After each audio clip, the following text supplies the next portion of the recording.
అయ్యా అమ్మాయి గారికి పుట్టింటి నుంచి సారి పంపించారు. ఓహో అలాగా. అమ్మా గౌరీ. ఏంటి బావగారు పిలిచారు? నమస్కారం అమ్మా. ఏం లేదమ్మా, అయ్యగారు మీకోసం సారి పంపించారు.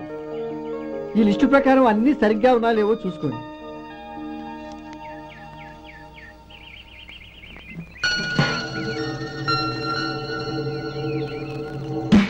ఇవన్నీ తిరిగి తీసుకెళ్లి మీ అయ్యగారికి ఇవ్వండి. అదేంటమ్మా? దయచేసి ఇంకేం మాట్లాడద్దు, చెప్పింది చేయండి.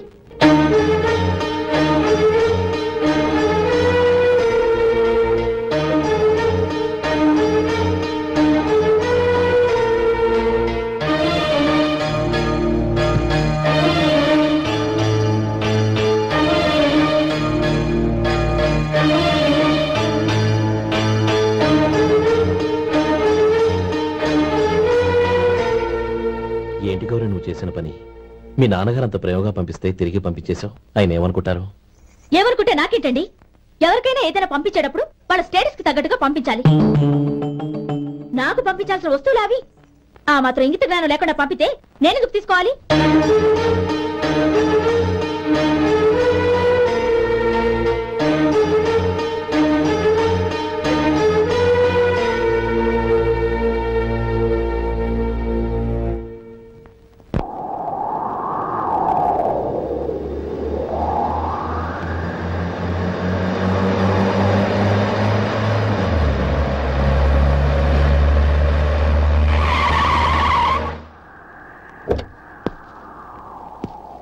గౌరీ, గౌరీ,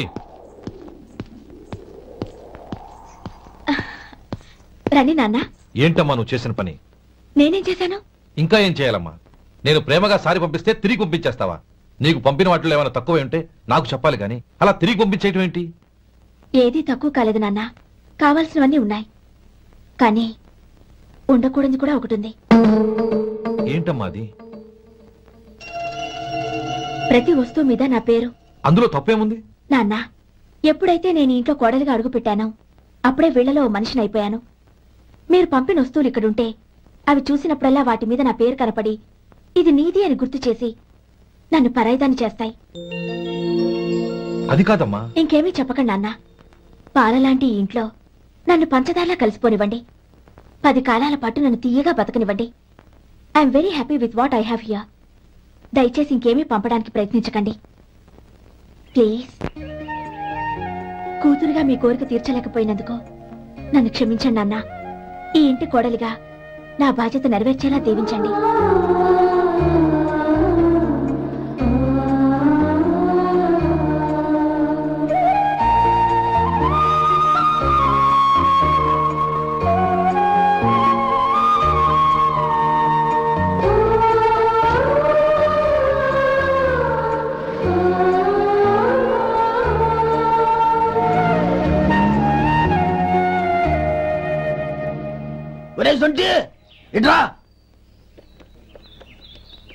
ఏంటండి?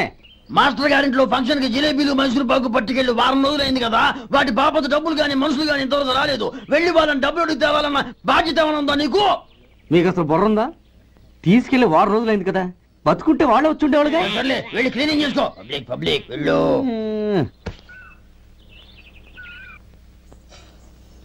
మా అమ్మగారు నన్ను ఆశీర్వదించండి. అయ్యో ఏమిటమ్మా ఇది? శుభమా అంటూ శ్రావణ శుక్రవారం పూట ఎవరైనా సుమంగళికి నమస్కరించి ఆశీర్వాదం తీసుకోవాలి కానీ నా కదమ్మా. మా అమ్మగారు నుదుటిన బొట్టు మెళ్ళో సూత్రం ఉంటేనే సుమంగళి ఎవరు? మనసులో మంగళకరమైన ఆలోచనలున్న వాళ్లే సుమంగళవుతారు. 3 తరాలు చూసిన మీకంటే సుమంగళ ఎవరుంటారు చెప్పండి? మీరొక్కసారి నన్ను దీవిస్తే 100 ఏళ్లు నేను పసుపు కుంకాలతో చల్లగా ఉంటాను. నన్ను ఆశీర్వదించండి.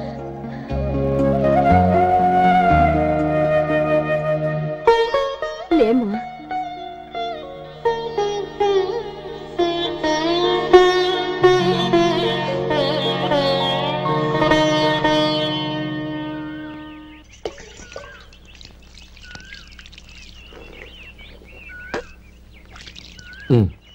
తుడుచుకోండి. గౌరీ వంటలు అదరగొట్టేశావు. థ్యాంక్స్ అండి. రే ఇలాంటి భోజనం తిని చాలా కాలం అయిందిరా. రసం బ్రహ్మాండం. అన్నయ్య నువ్వు వేసుకున్నావా? వేసుకోవడం ఏంటి? 2 చెంబులు గడగడ తాగిసా బ్రో. వదినా అన్ని వంటలు అద్దరిపోయాయి. అమ్మా కూరల్లో మసాలా పొడి వేసావా లేక మసాలా నూరి వేసావా? నూరే వేశాను బావగారు. అది అందుకే అంత రుచిగా ఉంది. నేను చెప్పేగా. కానివ్వండి.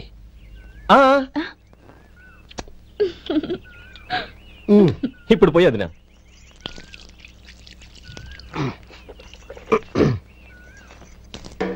అనయ్య ఏమండి మరిది గారు, నా వంట గురించి మీరేం చెప్పలేదే? దోసకాయ పచ్చడి చాలా బాగుందండి. తన్ని నన్ని తానని నన్ని. థ్యాంక్స్ వదినా. తీసుకోండి.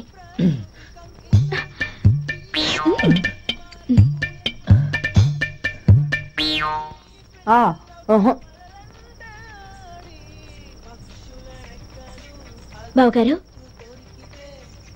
తీసుకోండి. అమ్మా నన్ను క్షమించమ్మా. అవే మాటలు బావగారు. పై కనకపోయినా నీ గురించి మనసులో అనుకున్నానమ్మా. అది తప్పేగా.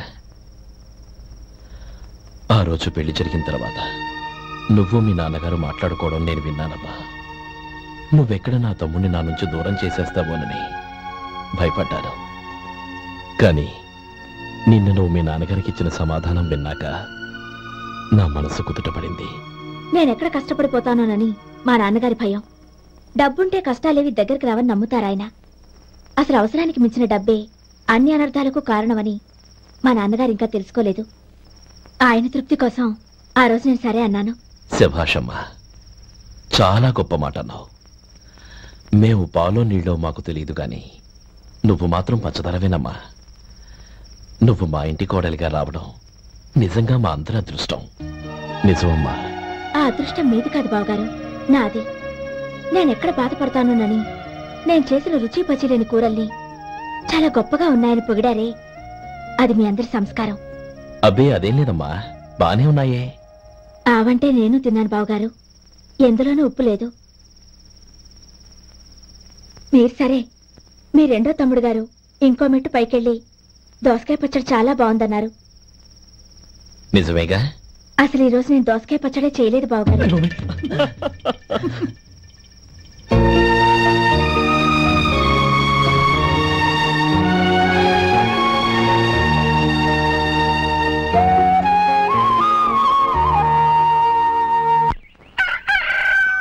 దమ్ము కొట్టి 3 గంటలైంది. 4 పీకేస్తుంది. సరే సుబ్బారావు, సాయంత్రం ఇంటి దగ్గర కలుద్దాం. వస్తాను. అలాగే.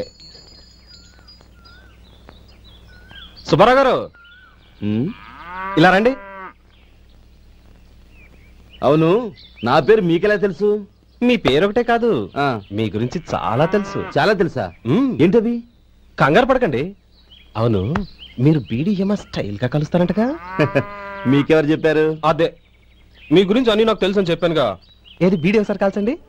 ఏం లేదు బాబు, బీడీ కట్ట ఇలా తీసి దాన్ని ఇలా నలిపి అందులో నుంచి ఒక బీడీ తీసి ఇలా స్టైల్ గా. అదేంటి? ఒక చిన్న చేంజ్. ఓ పని చేద్దాం, బీడీ నేను కలుస్తాను, నా స్టైల్ ఎలా ఉందో మీరు చెప్పండి. అగ్గిపెట్టి ఉందా? లేదు. లేదా? లేదు. అగ్గిపెట్టి కూడా లేకుండా ఎందుకయ్యా బయలుదేరా? పైగా పెద్ద స్టైల్ ఒకటి. వెళ్ళాలా, వెళ్ళి పని చూసుకో. పొద్దున బలింట దొరికడరా బాబు.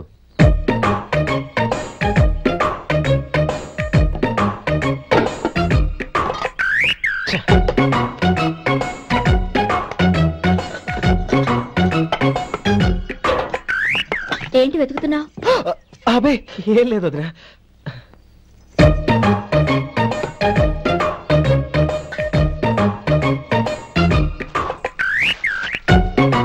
నువ్వు వెతికే దీనికోసమేగా. పర్వాలేదు, తీసుకో. తీసుకో. థ్యాంక్ యూ వదినా.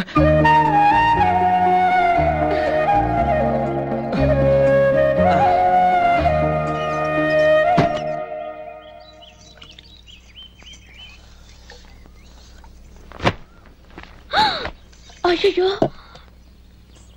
బావగారు స్నానానికి వెళ్తున్నారా? అవునమ్మా. ఒక్క నిమిషం, వేడి నీళ్ళు పెట్టాను, కాగ్గాని పిలుస్తాను. నాకు వేడి నీళ్ళు అవసరం లేదమ్మా, చన్నీళ్ళతో. అది కాదండి, వేడి నీళ్ళు పెట్టేశానుగా, ఒక్క నిమిషంలో రెడీ అయిపోతాయి. పైగా ఈ వయసులో చన్నీళ్ళ స్నానం అంత మంచిది కాదండి. 40 ఏళ్ళ నుంచి చేస్తున్నానమ్మా. ఈ రోజు నాకు కొత్త ఏంటి? నే చన్ని.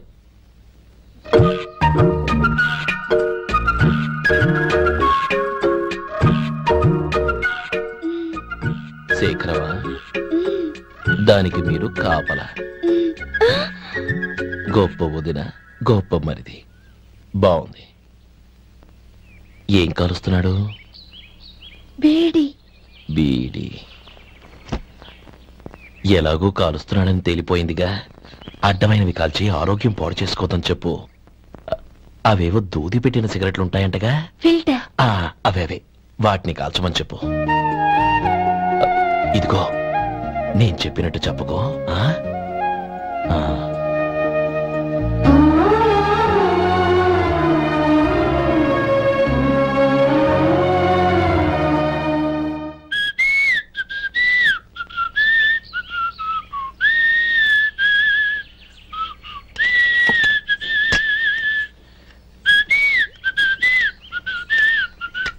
ట్యూన్ బాగుందండి. కాఫీ తీసుకోండి. అక్కడ పెట్టండి. నేను ఇస్త్రీ చేస్తాను, మీరు జరగండి. పర్లేదు. అది కాదండి, మీరు వెళ్ళి త్వరగా స్నానం చేసి రెడీ అవ్వండి. ఈలోగా నేను చేసి పెడతాను. పర్లేదండి. నా బట్టలు కూడా ఇస్త్రీ చేసుకోవాలి. మీరు వెళ్ళండి. అలాగేనండి. అయ్యో, కాఫీ తీసుకెళ్ళండి. కాలుతుంది, జాగ్రత్త.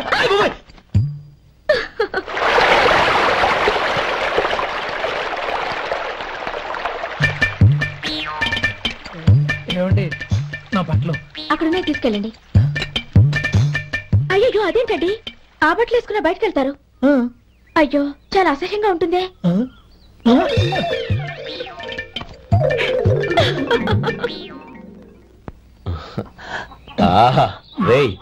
వాసన అదిరిపోతుంది. ఈ రోజు పట్టు పట్టాల్సిందే. అంతగా అన్నయ్య, ఎక్సర్సైజ్ చేసి మరీ ఆకలి పెంచుతున్నాను. ప్రొద్దు నుంచి పచ్చి మంచినీళ్ళు కూడా ముట్టలేదు. రే సొంటే, లరా. ఏంటి?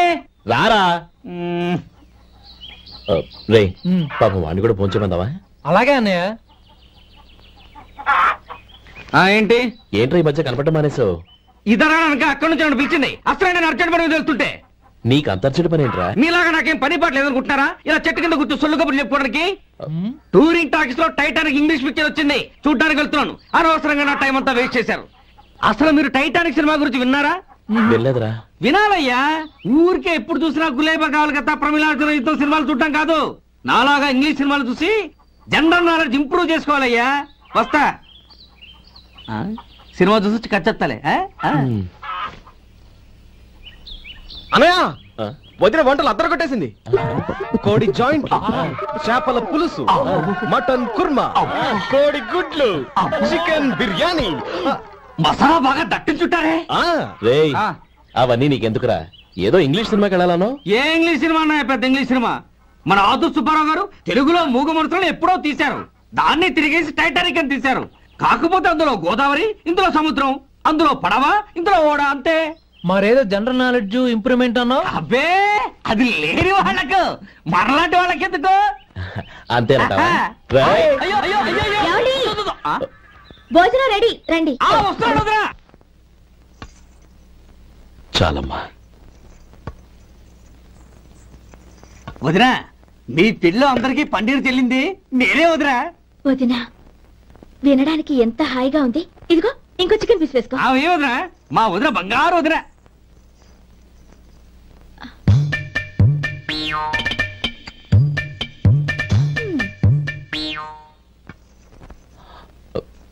ఇంకో ముక్క వేయనా? అదేంటి కౌరి, తమ్ముడికి చికెన్ అంటే చాలా ఇష్టం, వాడికి వేయలేదే?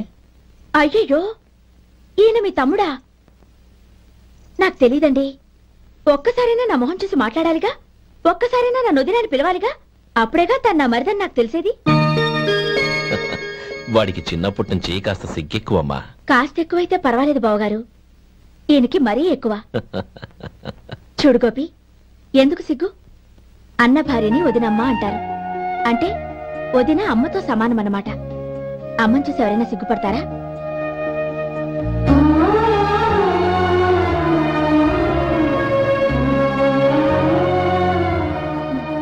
తిను.